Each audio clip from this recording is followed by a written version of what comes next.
Hello बच्चों, NEET 2016 का ये बड़ा ही इंटरेस्टिंग और अच्छा क्वेश्चन है। इसे अगर ध्यान से आप देखें तो आपको समझ आएगा। यहाँ पर दे रखा है कि two identical charge sphere suspended from a common point by two massless strings of length L. ठीक है। मतलब क्या हुआ कि यहाँ रियलिटी में आपने एक एक यहाँ पर एक ले लिया है स्फेयर, एक स्फेयर यहाँ ले लिया है, इनको अपन ने सस्पेंड कर दिया है किन से, स्ट्रिंग से, जिनकी लेंथ यहाँ पर एल सेम दे रखी है, are initially at a distance D. अभी स्टार्टिंग में ये कैसा है, एक दूसरे से जो है वो डी डिस्टेंस अपार्ट है यहाँ पर डी। अच्छा, डी की रियलिटी में थोड़ी सी कंडीशन इन्होंने दे रखी है कि डी जो है वो मच स्मॉलर देन एल है, जिसको कि अपन बाद में यूज यहाँ पे कर पाएंगे। Apart because of their mutual repulsion. अब ये रिपल्शन होगा, इस वजह से यहाँ पर दूर दूर हो जाते हैं। ठीक है। अब क्या हुआ, the charges begin to leak. Charges जो है वो इससे लीक होने लग गए हैं from both the spheres at a constant rate. Same rate से ये लीक हो रहा है, मतलब इन पे क्या होगा, धीरे धीरे करके सेम इन पर जो है वो चार्ज बचता जाएगा, धीरे धीरे करके चार्ज कम हो रहा है। चार्ज कम होने की वजह से as a result the sphere approaches each other with a velocity v। इससे क्या होगा भाई, इनका जो रिपल्शन है वो धीरे धीरे कम हो रहा है, यानी ये वाला जो इधर फोर्स लग रहा था वो धीरे धीरे कम हो रहा है। तो ये क्या करेंगे, पास पास आने लग जाएंगे, और पास पास आने की जो स्पीड है वो v है। Then v varies as a function of distance x between the spheres as. तो ये v जो है वो x के ऊपर कैसे डिपेंड करेगा, ऐसा बताना है। कई लोगों के तो क्वेश्चन सुन के ही इसमें जो है वो होश उड़ जाते हैं, बट आपको ऐसे अपने होश नहीं उड़ाना है। बड़े सिंपल तरीके से इसका सॉल्यूशन अपन देखेंगे। ऐसा सॉल्यूशन आपके लिए हो सकता है शायद कहीं भी नाम भी मिल पाए इसके लिए। ठीक है, ध्यान से देखिएगा। तो अपन ने क्या करा कि इनका जो है वो एक रैंडम अपन पोजीशन मान लेता है कि वो कभी यहाँ पर आ जाते हैं इस तरह की कंडीशन में, जिनके बीच का डिस्टेंस क्या है, x। ऐसा इनकी कंडीशन ये बन जाती है। तो अब देखिएगा, तो इनकी स्पीड क्या होगी, v होगी। अपन इसको करते हैं एनर्जी कंजर्वेशन से। तो पहली कंडीशन तो कहाँ लगाई अपन ने, पहले तो लगाई जब ये यहाँ पर थे, तो इनकी क्या होगी, सिर्फ और सिर्फ यहाँ पर होगी पोटेंशियल एनर्जी।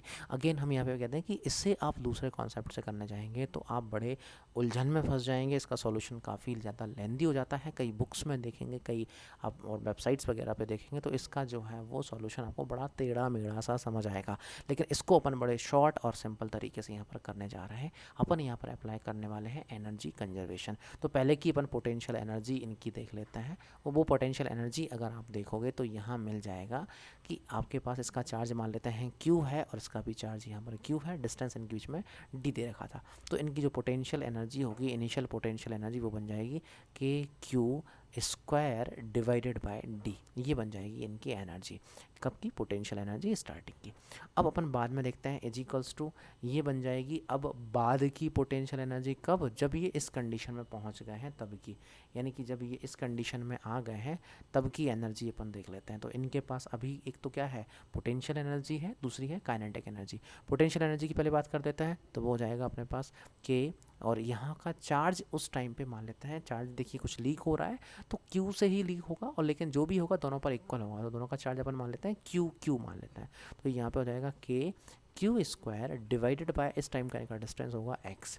ठीक है, प्लस आगे बढ़ता है, इनकी कुछ काइनेटिक एनर्जी भी होगी। तो मान का इनका चलता है कि मास जो है वो m दे रखा है, तो आप यहाँ पर लेंगे m प्लस m, और दोनों की जो स्पीड है वो v हो जाएगी, तो v स्क्वायर। ठीक है, इस तरह से जो है इनका अपन ने मान लिया कि ये हो जाएगी इनकी potential energy plus kinetic energy, तो जीरो ही थी, और फिर ये आपकी पोटेंशियल एनर्जी उस स्टेट पर, और ये इनकी काइनेटिक एनर्जी।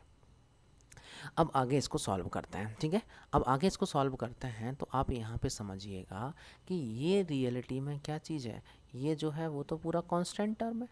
ठीक है, अब इस कांस्टेंट में, क्योंकि अपने को देखिए यहाँ पे प्रोपोर्शनलिटी बतानी है, अपने को और कुछ अलग से करने की ज़रूरत नहीं है। तो अपने पास ये क्या है, प्रोपोर्शनलिटी है, तो इससे आप यहाँ पर शिफ्ट कर सकते हैं। तो क्या आ जाएगा, ये हो जाएगा आपके पास के Q square divided by x, और आ जाएगा अपने पास प्रोपोर्शनल टू। ठीक है, ये प्रोपोर्शनल टू आ जाएगा अपने पास, इसको अगर रखोगे तो हाफ, और आ जाएगा m प्लस m, और ये हो जाएगा अपने पास ये v स्क्वायर की। ठीक है। अब देखिएगा तो यहाँ पे के क्यू स्क्वायर भी ये पर्टिकुलर टाइम के लिए कांस्टेंट होगा और ये हाफ mm तो ये कांस्टेंट है ही है। मतलब यहाँ से आप निकाल पाओगे 1/x प्रोपोर्शनल टू हो जाएगा ये v स्क्वायर।